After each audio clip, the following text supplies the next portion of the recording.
Hello, मैं doctor Chetna Tikkiwal, assistant professor drawing and painting साथर द्वारा हम चर्चा कर रहे हैं सौंदर्य शास्त्र पर, जो कि एमए फाइनल का पेपर है। सौंदर्य शास्त्र में पहले हमने प्लेटो, एरिस्टोटल पढ़ा। कल हमने कांट पढ़ा था इससे पूर्व लेक्चर में, जिसमें हमने कांट के ज्ञान की समस्या का अध्ययन किया। आज हम अध्ययन करेंगे कांट के सौंदर्य शास्त्र पर। कांट का जो समय है वो 1724 से 1804 ईस्वी है। कांट जर्मन सौंदर्य शास्त्री हैं और आज हम इनके सौंदर्य संबंध पर अध्ययन करेंगे। कांट ने सौंदर्य को वस्तुगत तत्व न मानकर विशिष्ट अनुभूति का कारण माना है। उन्होंने मानसिक संतुलन, मानसिक सामंजस्य और सार्वजनिकता, निर्लिप्तता और उद्देश्यहीन सार्थकता, भावन व्यापार, इनके आधार पर इन्होंने सौंदर्य को परिभाषित किया है और इनसे हमें सौंदर्य की प्रतीति होती है।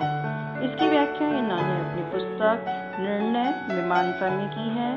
यह चिंतनशील धारणा का आनंद है। इसका उद्देश्य नैतिक शिवत्व की स्थापना करना है। सौंदर्य चिंतनशील धारणा यानी कि हम जो देखते हैं उसका जो चिंतन करते हैं, हमारी इंद्रियां जिसे देखती है, जो प्रज्ञा तक पहुंचता है, तो बुद्धि और इंद्रियों के बीच जो पारस्परिक क्रीड़ा है उसे इन्होंने चिंतनशील कहा है। और धारणाएं हमारी जितनी स्पष्ट होंगी उतनी ही हमारी अभिव्यक्ति सुंदर होगी। तो इस प्रकार सौंदर्य चिंतनशील धारणा का आनंद है और ये नैतिक शिवत्व की स्थापना करता है। नैतिक शिवत्व, जैसा कि प्लेटो ने भी कहा था कि पृथ्वी जो है वो ईश्वर हैं और वो ही सत्य हैं, और भारतीय चिंतन में भी यही कहा गया है, जो सत्य है वो ही शिव है। इसी प्रकार कांट भी कहते हैं कि नैतिक शिवत्व की स्थापना है सौंदर्य का उद्देश्य। कांट के सौंदर्य विषयक निर्णय में हृदय व बुद्धि का अद्भुत समन्वय हुआ है। सौंदर्य का ज्ञान हमें इंद्रियों एवं निर्णय शक्ति अर्थात प्रज्ञा से होता है। सौंदर्य को उन्होंने वस्तुगत न मानकर विशिष्ट अनुभूति का कारण माना है और सौंदर्य का ज्ञान निर्णय शक्ति अथवा प्रज्ञा के द्वारा होता है। इस प्रकार वो सौंदर्य के दो भेद बताते हैं। पहला प्रयोजन सापेक्ष और दूसरा प्रयोजन निरपेक्ष। प्रयोजन सापेक्ष, जिसमें वस्तु के सौंदर्य के प्रति सचेत रहते हुए भी हमारा एक विशिष्ट प्रयोजन होता है, जिसमें दो चीज उभर के आती है।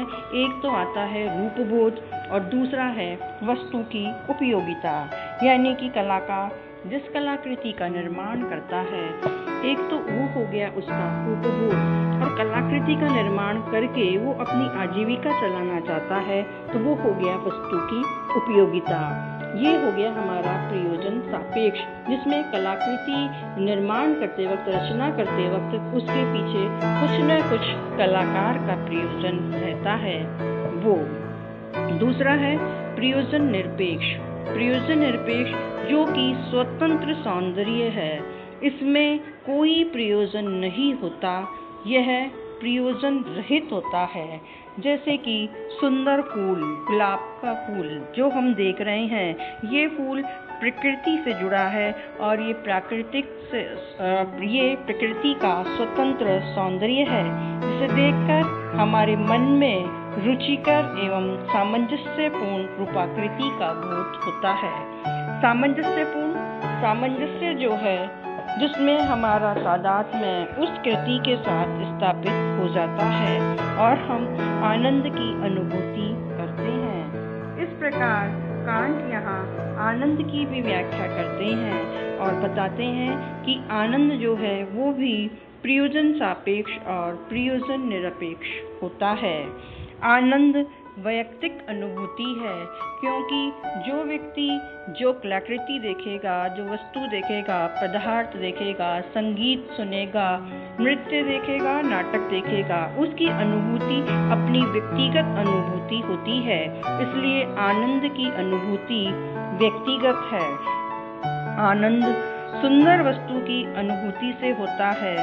वस्तु के रूपों एवं मस्तिष्क के रूपों में जब तादात्म्य स्थापित होता है तो वो आनंद की श्रेणी में आता है।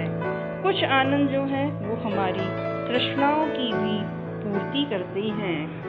एक आनंद वह होता है जो हमारी इच्छा से स्वतंत्र है, आनंद का कारण होकर भी हमारी तृष्णा को नहीं जगाता।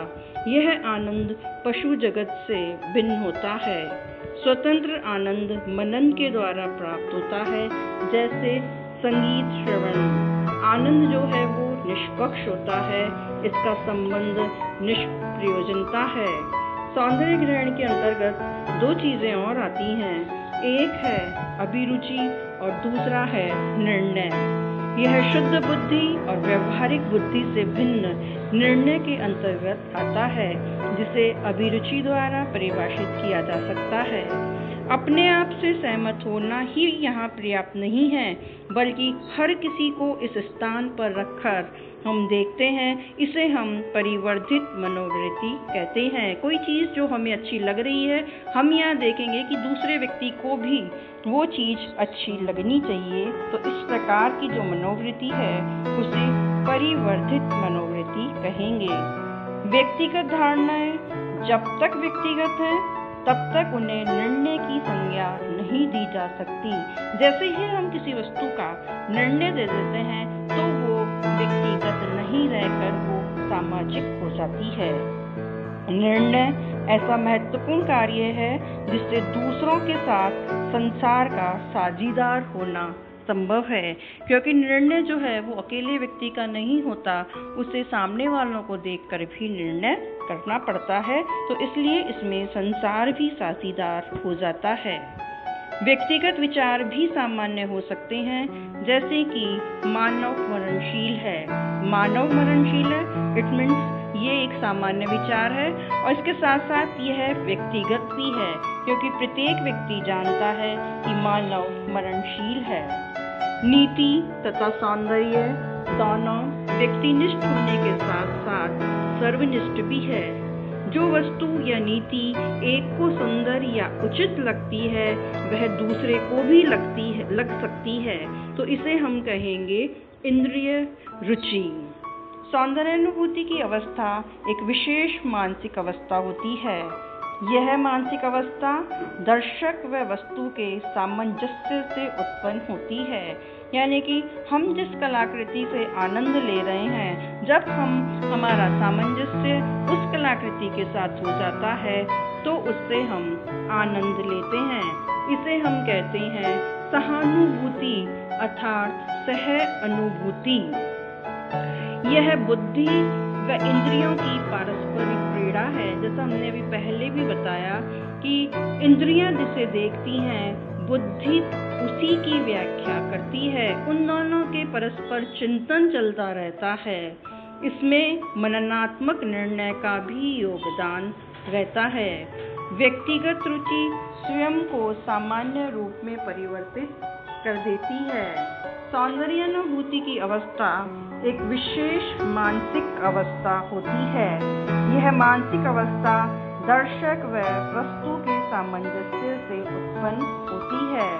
यह एक प्रकार की सहानुभूति ही है, क्योंकि एक व्यक्ति की सहानुभूति से जन सामान्य की सहानुभूति भी संपृक्त रहती है, और इसमें मननात्मक निर्णय जो है वो महत्वपूर्ण होते हैं। कांट तथा भारतीय दर्शन के अद्वैतवाद में भेद केवल यही है। कांट जिसे ज्ञान व उदात्त के नाम से जानते हैं, भारतीय दर्शन में वही ब्रह्म के नाम से जाना जाता है। दोनों दर्शनों का अंतिम लक्ष्य इस प्रकार हम देखते हैं, दोनों दर्शन का अंतिम लक्ष्य एक ही है। भारतीय दर्शन उसे ब्रह्म स्वाद सहोदर के नाम से जानता है, वो ही रस है। उसकी और इसके साथ ही कांड जो है वो इसे उदात्त कहते हैं। तो उदात्त का जो हम अध्ययन करेंगे वो हमारे आगामी लेक्चर में करेंगे।